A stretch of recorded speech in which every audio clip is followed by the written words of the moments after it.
Hello दोस्तों, मेरा नाम है डॉक्टर सौरभ सिंघल। मैं आकाश हेल्थ केयर द्वारका नई दिल्ली में एक वरिष्ठ चिकित्सक हूं और लिवर ट्रांसप्लांट का स्पेशलिस्ट हूं। तो आज हम बात करेंगे रोबोटिक लिवर सर्जरी के बारे में। आजकल जैसा कि आपने सुना होगा कि एक रोबोटिक सर्जरी बहुत कॉमन है, बहुत सारे अस्पतालों के अंदर रोबोटिक सर्जरी अवेलेबल है और कई सारे मरीज़ मेरे पास आते हैं और मुझे हमारे अस्पताल में आके पूछते हैं कि सर हम रोबोटिक सर्जरी कराना चाहते हैं, उससे हमें क्या फ़ायदे हैं, क्या नुकसान है और क्या अंतर है। तो जब भी हम रोबोटिक सर्जरी के बारे में बात करते हैं, रोबोटिक और लेप्रोस्कोपिक सर्जरी दोनों सर्जरीज़ के अंदर हम की होल्स मतलब छेद बनाते हैं 5 mm से 8 mm के पेट के अंदर और उनके माध्यम से हमारे जो औजार हैं वो अंदर जाते हैं और वो सारी की सारी सर्जरी करते हैं। उससे जो मरीज़ है उनके शरीर में कोई भी चीरा नहीं आता और क्योंकि कोई चीरा नहीं आता, उस मरीज़ की जो रिकवरी होती है वो बहुत ज़्यादा फास्ट और काफ़ी पेन फ्री होती है। जब भी हम रोबोटिक सर्जरी की बात करते हैं तो रोबोटिक सर्जरी लेप्रोस्कोपिक सर्जरी से एक स्टेप बेटर होता है। रोबोटिक सर्जरी के अंदर पेन लेप्रोस्कोपिक सर्जरी से भी कहीं ज़्यादा कम होता है और मरीज़ की जो रिकवरी होती है वो सिग्निफिकेंटली बेटर होती है। और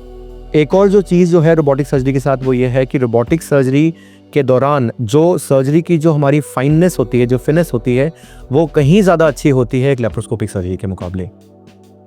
रोबोटिक सर्जरी में कई तरीके के रोबोट हम अवेलेबल हैं मार्केट में। हमारे अस्पताल में जो सर्वश्रेष्ठ जो श्रेणी का जो रोबोट है जिसे हम डा विंची एक्सआई रोबोट बोलते हैं वो अवेलेबल है और उस रोबोट के माध्यम से हम सारे तरीक़ों की सर्जरी इस समय कर रहे हैं। मैं एक लिवर सर्जन हूं और मैं रोबोटिक लिवर की सर्जरीज करता हूं। जो आपके लिवर में अगर कोई गांठ है, अगर लिवर में अगर आपके लिवर की जो पित्त की थैली है उसमें अगर कोई पथरी है, अगर लिवर के अंदर कोई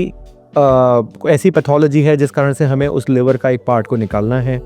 या फिर पित्त की नली में कोई परेशानी है, तो उन सब सर्जरीज़ को रोबोटिक सर्जरी के माध्यम से किया जा सकता है। और जो मरीज़ 4 या 5 दिन लिवर की सर्जरी के बाद रहते हैं, ओपन सर्जरी के बाद, रोबोटिक सर्जरी के बाद वो दूसरे दिन डिस्चार्ज हो जाते हैं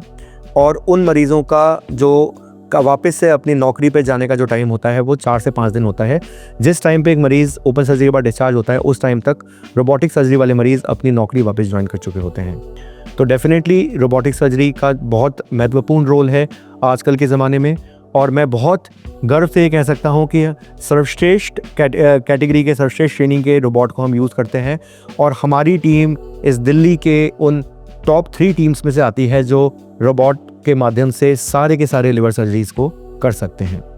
अगर आपको कोई भी सवाल हो रोबोटिक सर्जरी के बारे में, लिवर सर्जरी के बारे में, तो आप बेशक हमारे हॉस्पिटल में आइए, हमारी टीम से मिलिए और हम आपके सारे के सारे क्वेश्चंस को आंसर करेंगे।